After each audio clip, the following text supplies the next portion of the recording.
¿Están? Ah, listo.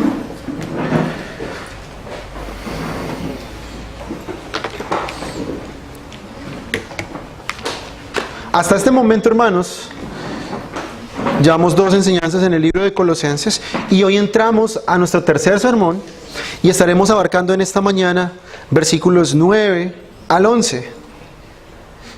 Y yo he titulado este sermón Intercediendo por el conocimiento espiritual. Intercediendo por el conocimiento espiritual. Quiero empezar, hermanos, en esta mañana con una pregunta. ¿Qué has hecho, mi hermano y mi hermana, con todo el conocimiento que el Señor te ha dado en esta iglesia local? ¿Qué has hecho con todo el conocimiento, mi hermano y mi hermana, que has ido adquiriendo a través de los libros, del estudio de la Escritura, de oír sermones, de escuchar conferencias, de oír predicadores? ¿Qué has hecho con todo este conocimiento que el Señor, por su gracia, te ha ido dando? No sé el tiempo que tú lleves en el Señor, 1 año, 2 años, 5 años, 3 años. ¿Qué has hecho con todo esto que el Dios, por su gracia, te ha permitido conocer? Lo que hagas, hermano, con este conocimiento que has recibido, define mucho si eres o no un verdadero creyente. La medida o la cantidad de obras y tu manera de actuar y de vivir, tu conducta, refleja mucho lo que tú has hecho o no con este conocimiento. Ahora, la Biblia, hermanos, cuando vamos a ella, nos advierte en muchos lugares, y de hecho hace una gran advertencia sobre aquellos que reciben un conocimiento intelectual de las verdades de Dios, pero no son salvos. Con nosotros leemos textos como en el libro de Hebreos, donde se nos dice a aquellas personas que tuvieron un conocimiento de la verdad, y experimentaron el poder del Espíritu, y vieron las obras y las señales del Espíritu Santo, y todas esas cosas, pero pisotean la sangre de Cristo. Dice el autor de Hebreos que para ellos ya no hay más restitución, para ellos ya no hay más oportunidad. Si desechan a Cristo y su doctrina y su conocimiento, para ellos no hay más remedio que una horrenda expectación de juicio, como dice el mismo libro. De hecho, hemos aprendido anteriormente, hermanos, que los que no son salvos son los que jamás han sido regenerados. Y una gran, digámoslo así, señal de esto es que el conocimiento no pasa de sus mentes hacia su corazón. Simplemente, estas personas están de acuerdo con los postulados de la Escritura, pero este conocimiento no se refleja realmente en sus vidas. De hecho, textos como estos nos hacen recordar a la parábola del sembrador, hermanos, donde allí magistralmente Cristo, a través de esta parábola, nos muestra y se nos dice sobre quiénes o cuáles personas la palabra de Dios no hace cabida y en quienes sí encuentra cabida. Si nosotros recordamos las palabras del Señor allí en esta parábola, se nos dice que hay al menos 2 o 3 tipos de personas sobre los cuales la palabra de Dios viene, pero no da un verdadero fruto, no da un verdadero rendimiento, una verdadera ganancia para el reino de Dios. Se nos dice que por un lado, la semilla cae sobre el camino, vienen los pájaros y se la comen. En otro se nos dice que caen las semillas sobre los espinos, pero estos mismos lo ahogan. Y otros caen sobre tierra, dan un poquito de raíz, pero viene el calor y las quema. Estos 3 parábolas o estas 3 ilustraciones nos muestra cómo la palabra de Dios es la misma para todas las personas, pero sus corazones la reciben de una forma diferente. Y al final se nos dice en esta parábola que aquella tierra preparada verdaderamente recibe la semilla y da fruto a diferentes porcentajes, como ya lo expliqué en la parábola de los talentos. Esto nos refleja, hermanos, y esto nos dice que la palabra de Dios puede ser escuchada por muchas personas, pero solo Dios es quien produce en ellos el verdadero conocimiento espiritual, que es lo que hablaremos en esta mañana.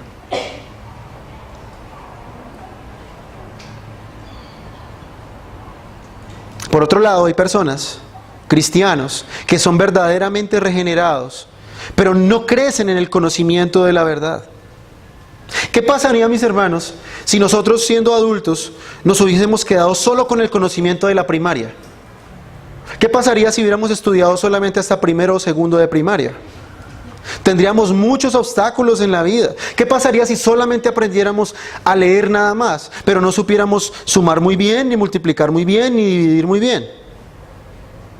No podríamos hacer muchas cosas en nuestra vida adulta. Pues hermanos, así están muchos cristianos. Creen que solamente con el ABC del Evangelio es suficiente para ellos poder vivir una vida madura y fructífera en el Señor. Muchos creen que solo conociendo y leyendo cositas, aprendiendo ciertas cositas de la verdad, pueden ellos llevar una vida madura en el Señor. Pero no es así realmente como este texto nos enseña en esta mañana.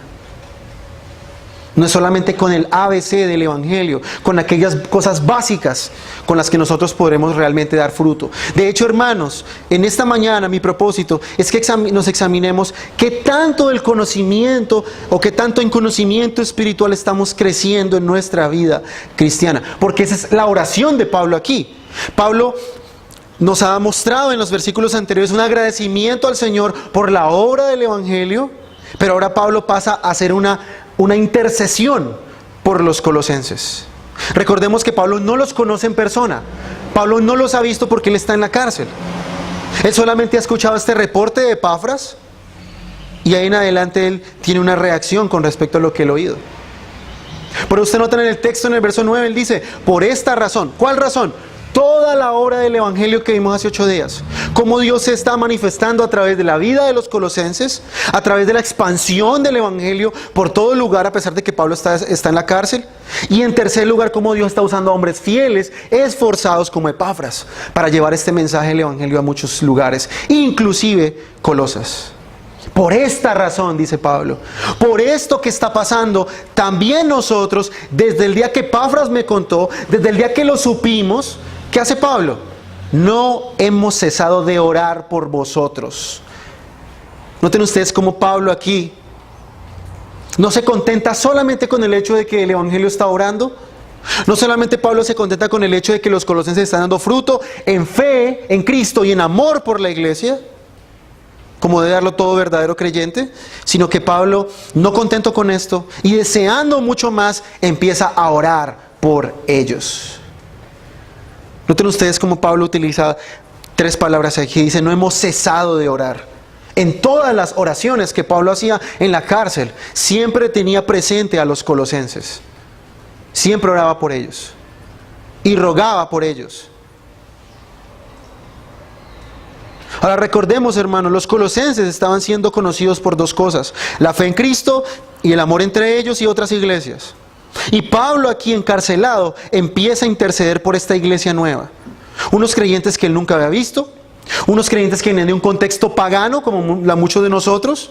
Algunos sostenían que se debía adorar a los ángeles, otros pensaban que debían abstenerse de otras cosas, otros pensaban que dándole duro trato al cuerpo era la manera de acercarse a Dios. Y en medio de todo este ambiente gnóstico, habían unos pocos privilegiados por la gracia de Dios que podían acceder al conocimiento verdadero de Dios.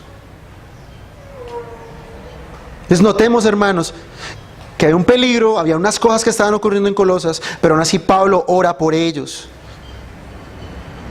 ¿Cuál es en esta oración lo que veremos? El mayor afán de Pablo en la oración: que los colosenses sigan creciendo cada vez más y más y más en el verdadero conocimiento de Dios. Recordemos, hermanos, que en Colosas habían falsos maestros, gnósticos, y ellos creían que recibían revelaciones.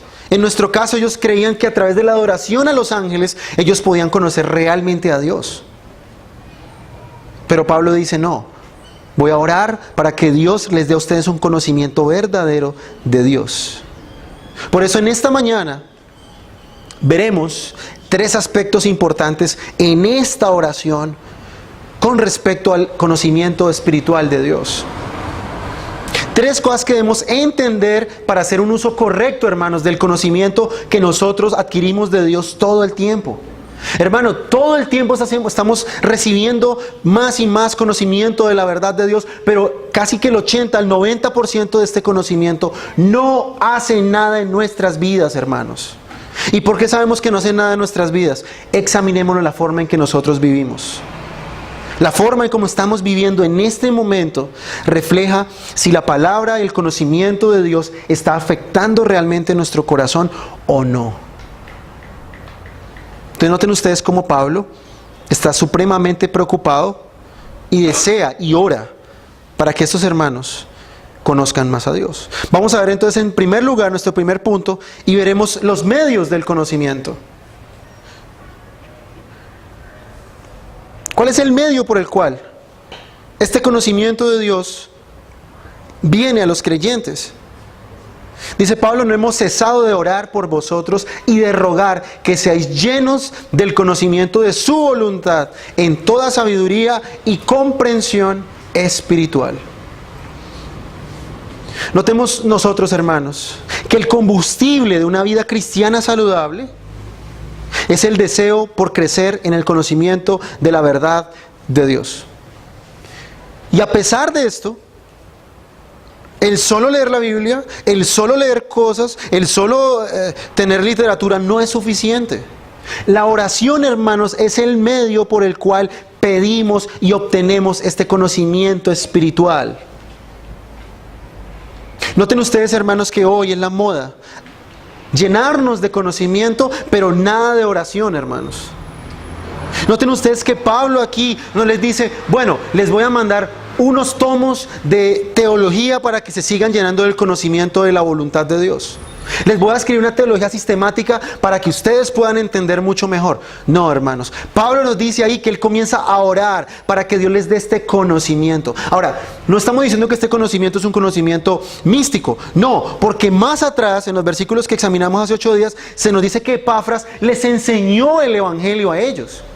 Epafras les había expuesto la verdad de Cristo a ellos cuando él estaba en Colosas. Entonces no es un mero conocimiento místico, como muchos dicen hoy, asemejándose a los falsos maestros gnósticos del tiempo de Pablo. No, hermanos, la oración, el Espíritu Santo a través de la oración, lo que hace es que nos ayuda a aplicar las verdades de la Escritura a nuestra vida diaria. Ese es el deseo del apóstol Pablo en toda la intercesión que veremos aquí en nuestro texto. No es otra más la preocupación de Pablo en que los colosenses puedan vivir conforme al conocimiento de la verdad.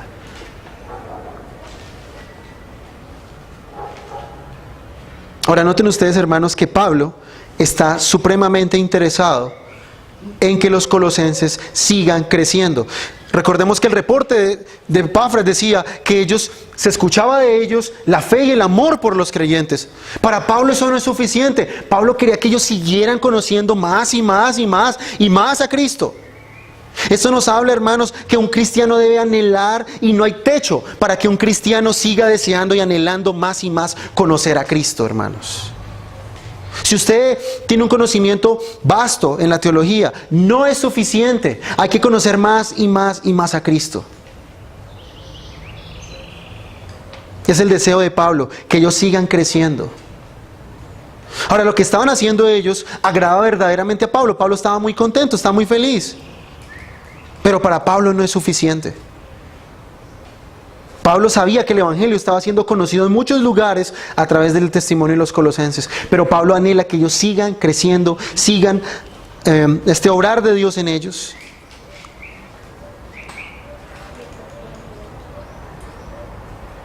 Ahora, Pablo no está hablando aquí de un conocimiento oculto o reservado para algunos iluminados, como enseñaban los falsos maestros en Colosas, sino que este conocimiento de la voluntad de Dios era algo público que Epafras había enseñado y muchos maestros estaban enseñando en la iglesia local. Entonces notemos, hermanos, cómo la oración, cómo el orar, el pedir a Dios por un lado, permite que este conocimiento verdadero y espiritual de Dios, que no es más que el poder aplicar las verdades a nuestra vida diaria, provienen de Dios.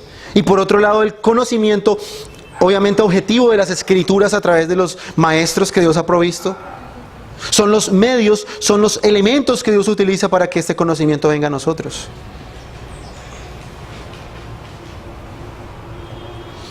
Ahora dice Pablo ahí, que sean llenos del conocimiento de su voluntad. ¿Qué es lo que un cristiano debe desear más conocer? ¿Cuál debe ser la meta de todo creyente en su estudio personal de las Escrituras y en su oración? El cristiano es uno que debe orar, hermanos, para que él pueda conocer la voluntad de Dios para su vida con respecto a las Escrituras. En primer lugar, podemos decir que la voluntad de Dios para el creyente es que él conozca y entienda la realidad de la obra de Cristo. Hermano, lo primero que debe llenar nuestra mente en el conocimiento de la verdad es tener un conocimiento amplio acerca del Evangelio. Muchas personas toman el Evangelio como algo básico, como algo superficial. Y vamos a hablar de la escatología ahora, y vamos a hablar de la cristología ahora, y vamos a hablar de una cantidad de aspectos. Pero el Evangelio queda relegado como aquel mensaje que es solamente para los nuevitos, para aquellas personas que vienen por primera vez.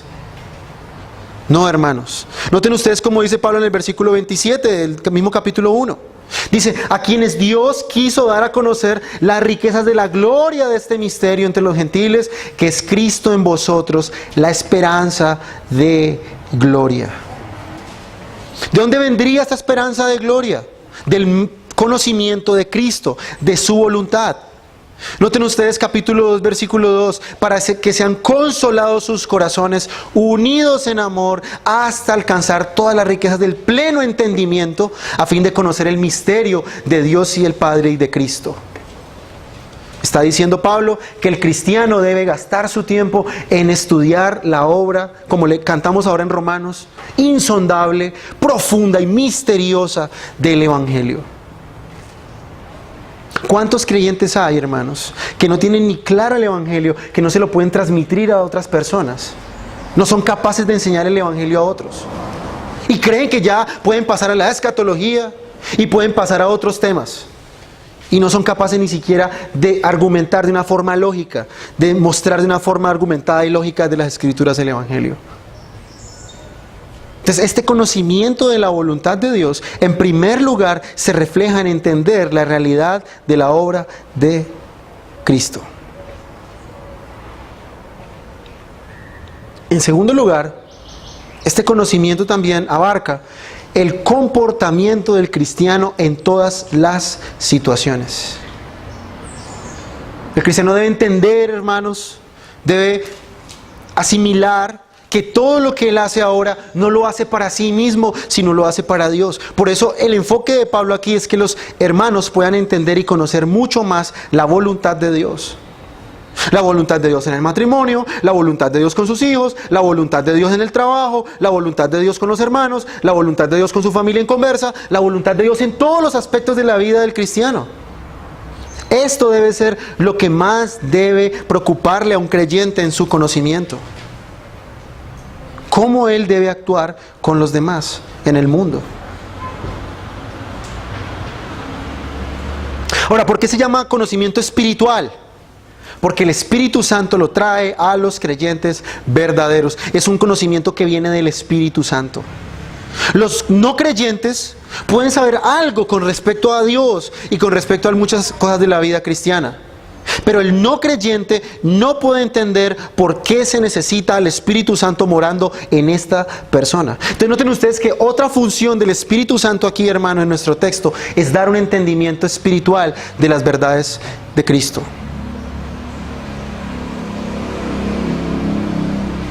Podremos parafrasear este versículo diciéndolo de esta manera.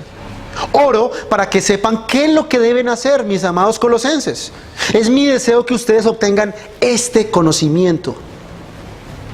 Ahora noten ustedes que aquí dice el texto que sean llenos del conocimiento.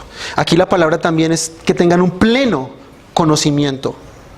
Y pleno da a entender en el griego, en esta palabra en griego, a aquel elemento en la vida de una persona que le controla en todos sus aspectos. Pablo está diciendo aquí que no meramente es entender superficialmente algunas verdades, sino que este conocimiento verdadero y profundo de la Escritura controle la vida del cristiano, lo controle de tal manera que en todas las áreas de su vida lo pueda reflejar. La pregunta es, hermano, ¿el conocimiento de la verdad controla realmente su vida? ¿Controla realmente el Espíritu Santo a través de las verdades que Él mismo ha inspirado su vida cristiana? ¿O usted es el que tiene el control de su vida cristiana? Porque ese es el sentido del texto. Pablo está diciendo que este conocimiento realmente controle todos los aspectos de ustedes como creyentes. Por eso debemos orar, hermanos, pidiendo que no solamente nosotros podamos conocer mucha Biblia, sino que tengamos un conocimiento espiritual para saber qué hacer en cada situación de la vida cristiana. Una comprensión práctica de la verdad. Muchas veces, hermanos, y yo no culpo a los hermanos que hacen esto muchas veces, pero muchas personas le preguntan a uno: hermano, ¿y yo qué debo hacer en tal situación? Hermano, ¿y la Biblia qué dice con respecto a esto? Yo no estoy diciendo que eso esté mal, pero cuando un creyente es repetitivo en esto y siempre es ignorante de lo que debe hacer con respecto a la verdad bíblica, quiere decir que él no sabe cómo aplicar la verdad de la Escritura. Él no está realmente dedicando tiempo al estudio en aquellas dudas que él tiene. Cuando una persona no sabe qué debe hacer en cierta situación, donde la voluntad de Dios es clara y expresa, esto denota no más sino ignorancia de la verdad bíblica. No tiene el cristiano un conocimiento de verdad espiritual. Cuando el cristiano sabe mucho de teología, el cristiano sabe mucho qué es la soberanía de Dios, sabe qué es la providencia de Dios, pero en su vida personal vive desesperado, en su vida personal vive ansioso. Hermano, él tiene un conocimiento aquí, pero no un conocimiento espiritual de la verdad. Este conocimiento de la soberanía de Dios no controla su vida. Este atributo de la bondad de Dios y la misericordia de Dios no controla su vida de tal manera que él vive de una forma desesperada. A eso me refiero, hermanos. Un conocimiento teológico nada más, teoría en la mente, que no baja realmente al corazón del creyente. Y eso es lo que Pablo está orando aquí. No que ellos se conozcan la teología sistemática de memoria, sino que ellos puedan aplicar estas verdades en cada área de la vida cristiana. Mire cómo lo enseña la Escritura. Salmo 143:10. Enséñame a hacer tu voluntad, porque tú eres mi Dios. Tu buen espíritu me guíe a tierra de rectitud. ¿Qué es la rectitud, hermanos? Sino aquella conducta de una persona que vive conforme a la voluntad de Dios.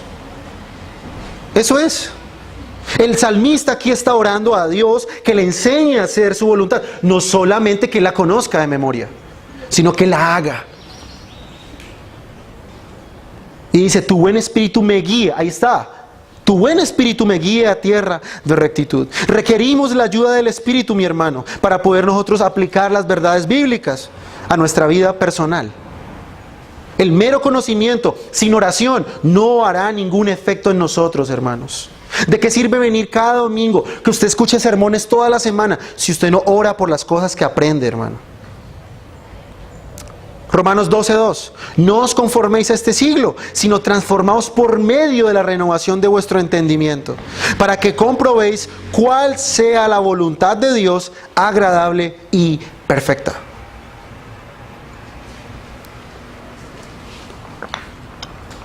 Aquí Pablo le habla a los romanos y les dice algo muy similar de lo que le dice a los colosenses. Que ellos transformen su entendimiento. ¿Por medio de qué? Por medio de las Escrituras. Por medio del entender lo que la Biblia habla con respecto a la voluntad de Dios. Y Pablo dice aquí dos características de la voluntad de Dios. Dice que es agradable y perfecta.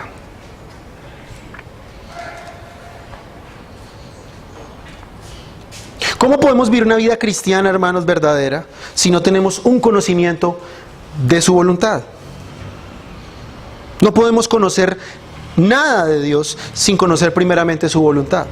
No podemos vivir realmente la vida cristiana sin conocer lo que a Dios agrada. Por eso el deseo del apóstol Pablo es precisamente esto, hermanos. Trate usted de vivir la vida cristiana sin conocimiento y usted verá cómo empezará a crear su propia religión. Usted empieza a crear su propio sistema de salvación, su propio sistema de obras, su propio sistema de justificación. Todo un sistema. Por eso Pablo habla aquí por sabiduría y entendimiento. Y recordemos una cosa, hermanos. Conocimiento no es lo mismo que sabiduría. Son dos cosas supremamente diferentes. El conocimiento no es sino retener información en la mente. Sabiduría, hermanos, se refiere a la aplicación de los principios bíblicos en cada situación. Tener discernimiento de cómo aplicarlos. Por eso el cristiano debe llegar al punto de saber qué es lo que la Biblia enseña, cuál es el mensaje del autor divino, obviamente a través de la interpretación bíblica, y luego de eso, él debe saber cómo aplicar la verdad a su vida. Es decir, leemos la Escritura para sacar un principio y su aplicación. Eso es lo que el cristiano debe hacer. Leemos la Escritura, aprendemos de la Escritura, hermanos, para poder aplicarla a nuestra vida.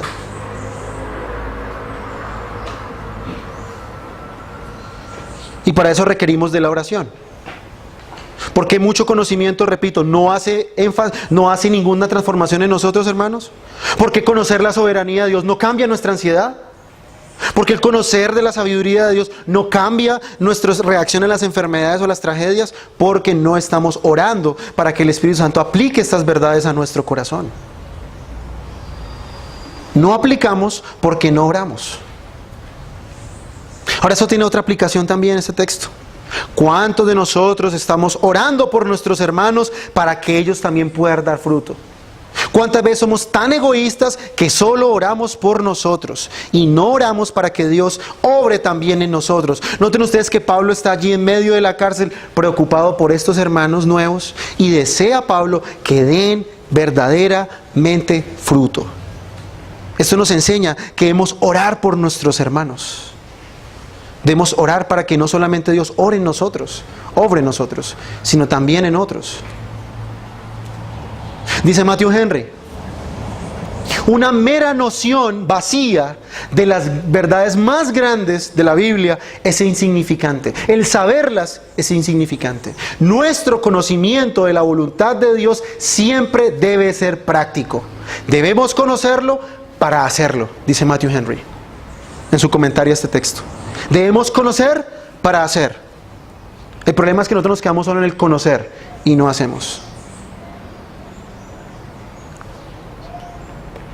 Si usted lee el libro de Gálatas, durante 4 capítulos el apóstol Pablo habla de las implicaciones del Evangelio, pero en el capítulo 5, versículo 1, dice lo siguiente: estad pues firmes en la libertad con que Cristo nos hizo libres y no estéis sujetos otra vez al yugo de la esclavitud.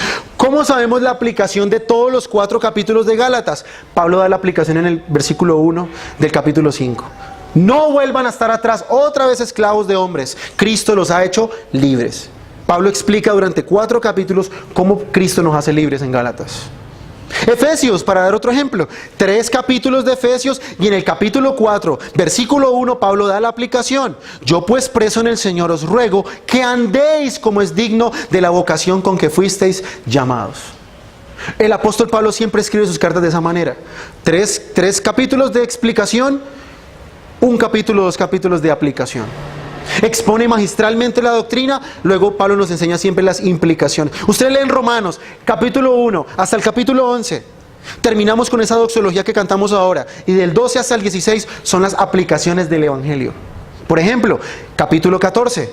¿De qué se habla en el capítulo 14? El hermano débil y el hermano fuerte. Una aplicación del Evangelio. Pablo no se queda únicamente en una explicación de doctrina magistral. Pablo nos dice cuáles son las implicaciones del Evangelio, qué es lo que el cristiano debe hacer. Por eso el conocimiento, hermanos, es supremamente necesario para poder vivir la vida cristiana. Para poder aplicar debemos conocer, pero no quedarnos solo en el conocer. No debemos quedarnos solamente con eso de que, ay, ese sermón tan bonito, qué sermón tan hermoso, oh, qué sermón. ¿Y qué estás haciendo que ese sermón te enseñó? ¿Cómo tu vida está siendo transformada por medio de ese sermón que tú oíste? ¿Qué aplicaciones te dio el predicador que tú de ahora en adelante debes hacer en tu vida? Así es como se oyen los sermones, hermanos. Un sermón no es para entretenernos, porque muchos vienen a la iglesia para ver con qué los entretenemos hoy, con qué nueva doctrina los vamos a ilumbrar hoy. No. Venimos para aprender la voluntad de Dios. Por eso, hermanos, debemos invertir tiempo y esfuerzo si queremos vivir conforme a la voluntad de Dios. Leyendo un pedacito de Biblia nada más en la semana, sin meditarlo, sin estudiarlo a profundidad, no podrá producir en nosotros realmente el carácter cristiano. Esto no viene por encerrarnos 8 horas a orar. Nosotros no somos misticistas, hermanos. No estamos diciendo que la oración no sea necesaria, pero sin conocimiento de la verdad no podemos aplicar. No podemos. No podemos. Y esto es muy común en las iglesias de hoy. Se le dice a la gente, aplique la Biblia, pero el predicador nunca les enseña nada. Les habla siempre de lo mismo y lo mismo y lo mismo, y quieren que la gente supuestamente viva una vida diferente. Entonces, mi hermano, si quieres realmente ver tu carácter transformado, dedica tiempo y esfuerzo en conocer la voluntad de Dios en la Escritura y en orar. Buscar al Señor en oración, para que estas verdades bajen de la cabeza al corazón. ¿Quieres realmente agradar al Señor? ¿Qué tanto tiempo estás dedicando a aprender de su palabra? Y orando, como Pablo nos muestra en este texto, intercediendo, para que podamos conocer. Segundo punto, ya vimos lo importante y el medio del conocimiento, la oración y el conocimiento de la Escritura. Versículo 10 nos da el propósito. ¿Para qué nosotros conocemos? Aunque ya lo dije en el primer punto, vamos a profundizar un poco más. Dice, para que andéis como es digno del Señor, agradándole en todo, dando fruto en toda buena obra y creciendo en el conocimiento de Dios. Noten ustedes 3 cosas ahí que vamos a ver rápidamente. 1, para que andemos como es digno del Señor, agradándole en todo. 2, dando fruto en toda buena obra. 3, creciendo en el conocimiento de Dios.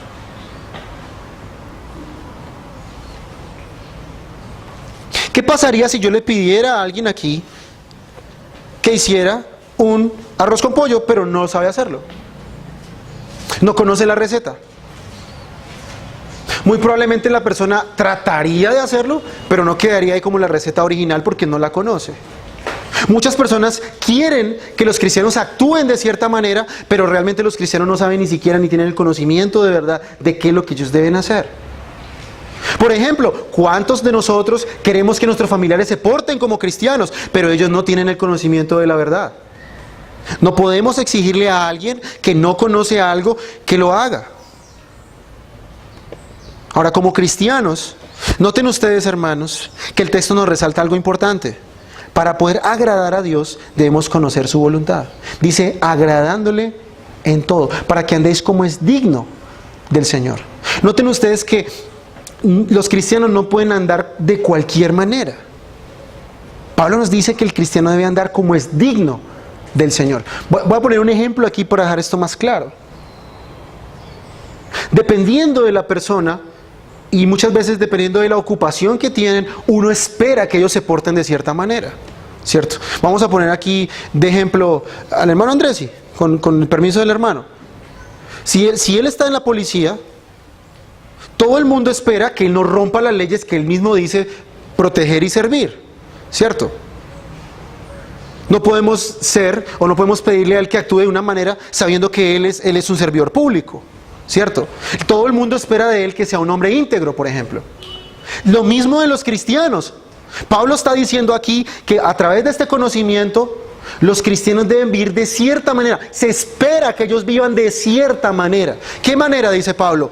Digno del Señor, ¿cierto? El cristiano no se puede rebajar a vivir de otra manera. Él debe vivir de una manera digna para Dios. Es igual aquí. Una vez conocemos a Cristo, una vez conocemos su verdad, la Biblia nos marca un estándar. La Biblia nos marca hacia dónde debemos vivir y no podemos vivir menos de eso. Por eso es que nosotros vemos que las personas están desilusionadas del cristianismo. Nuestros familiares están desilusionados del cristianismo por nuestra culpa, porque no vivimos como es digno del Señor. Ellos esperan que vivamos de cierta manera, que nosotros reaccionemos de cierta forma. Ellos lo esperan. Y si lo esperan los inconversos, también lo esperan los hermanos.